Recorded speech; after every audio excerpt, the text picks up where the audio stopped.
Preferir uma... Massa, então vamos lá. Proferir uma invectiva. Opa! Não é o objetivo da presente. Não é assim que está no nosso enunciado? Dá uma olhada aí. Caberia uma calculação ali, professor? Depois da coluna ali? Depois da coluna? Aonde? Não, mano. Por que não? Porque aí você vai separar o seu sujeito do verbo. E não pode separar. Não pode separar. Independente se está deslocado ou não. Se ligou? Porque estava deslocado, mas que está na ordem direta. Na ordem direta. O que é o sujeito oracional? Pronto. Sujeito oracional, mano, é quando dentro do sujeito a gente tem um verbo. Olha só. O sujeito é tudo isso aqui, ó. Proferir uma invectiva. Só que percebe que proferir é um verbo? Tranquilo? Se tem um verbo que está na função de sujeito, esse sujeito é o quê? Oracional. Sacou? Isso pode acontecer com tudo. Tipo, se aqui tivesse um verbo, seria um predicativo do sujeito oracional. Sacou a ideia? A gente vai falar sobre isso também. Qual é o nosso gabarito? Letra E. Questão 9. Vamos lá. Primeiro, o trecho. Quando um chapim vê um falcão e chama outras aves para avisá-las sobre o caçador. Também estaria em conformidade com a norma padrão se fosse empregada a preposição de quando um chapim vê o falcão e chama outras para avisá-las do caçador. O verbo avisar e a sua regência. Quem avisa, avisa ou pode avisar sobre alguma coisa ou pode avisar de alguma coisa. Eu avisei da aula aos alunos. Eu avisei sobre a aula aos alunos. Sacou a ideia? Esse verbo tanto pede a preposição sobre ou quanto de. Isso deu erro gramatical? Não. Tem o gabarito aí?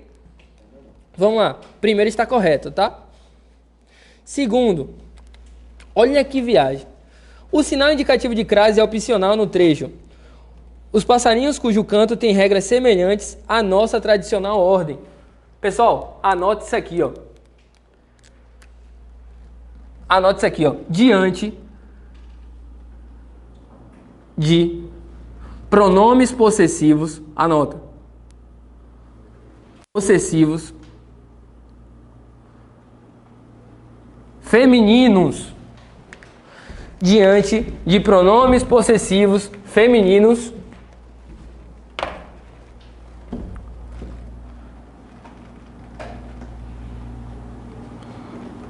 crase facultativa.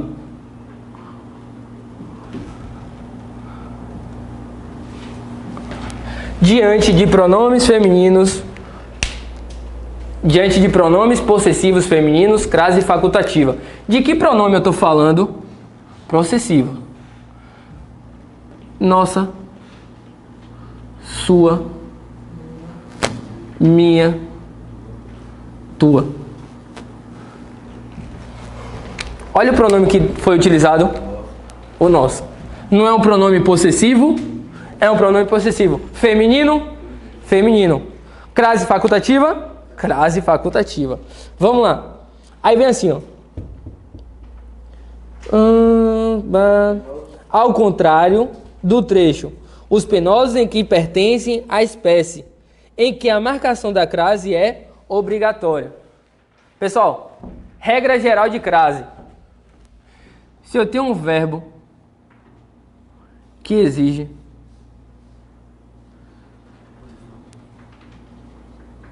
preposição a mais palavra feminina, crase obrigatória.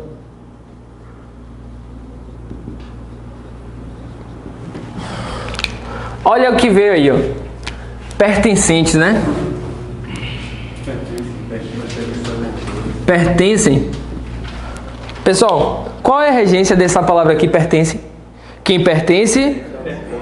Quem pertence, pertence a alguma coisa. Então já tem a preposição a. Agora, espécie. Pessoal, espécie é uma palavra feminina ou masculina? É o espécie ou é a espécie?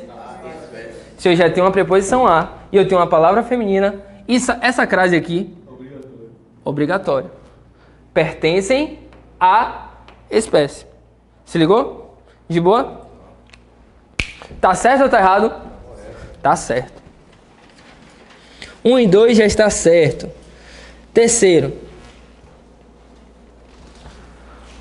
No trecho, eu sei, faz 2 semanas já.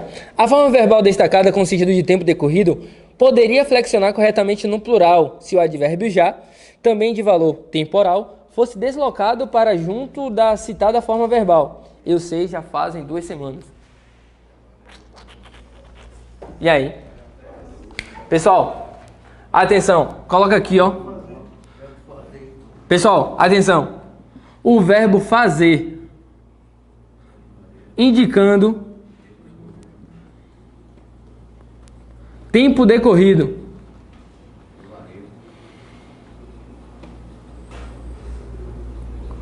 O verbo fazer, indicando tempo decorrido, vocês colocam invariável. Não varia, né, professor? Não varia nem de gênero, nem de número. Sempre, sempre, sempre. Olha só. Fazem 2 semanas que não a vejo.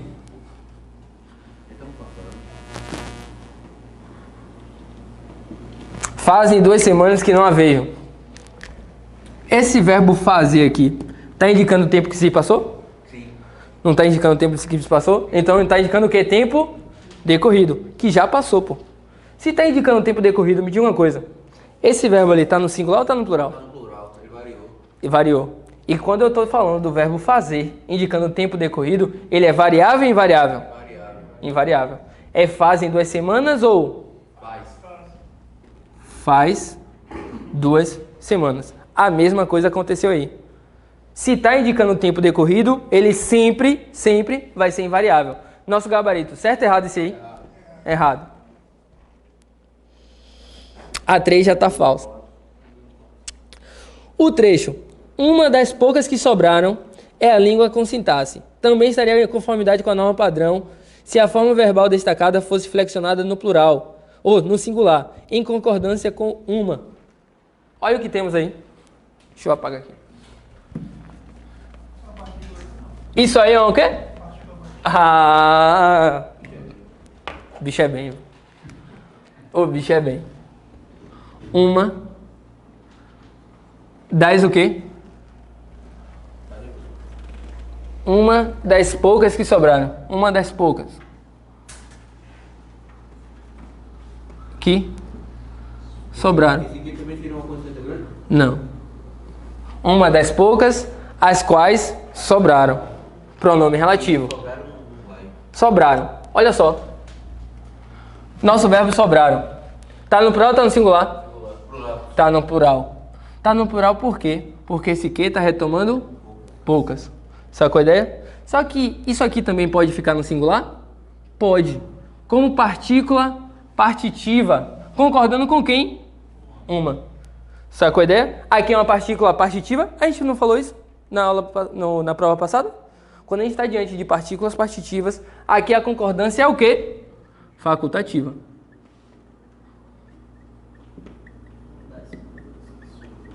Ou concordando com poucas, ou concordando com quem? Com uma. Aí só vai pro plural. Umas das poucas. Pronto. Aí vai ter que concordar com umas. E vai ficar sempre no plural. Sacaram a ideia? De boa? Conseguiram compreender aqui? Isso aqui é uma partícula partitiva, beleza? Vamos lá. É o pós-posto ao verbo. Quando o sujeito é anteposto ao verbo. Qual é o nosso gabarito? Letra B. Letra B é o nosso gabarito. A terceira, a 10ª é para fazer? Não. A 10ª é redação oficial. Não cai, não.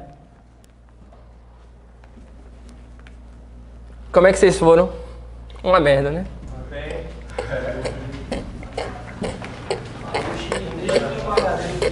Essa prova aí tava sinistra. Queimou, pô. O texto aí, porra, até eu me debati ali. Que desgraça de texto feio do caralho. Pessoal, olha pra cá.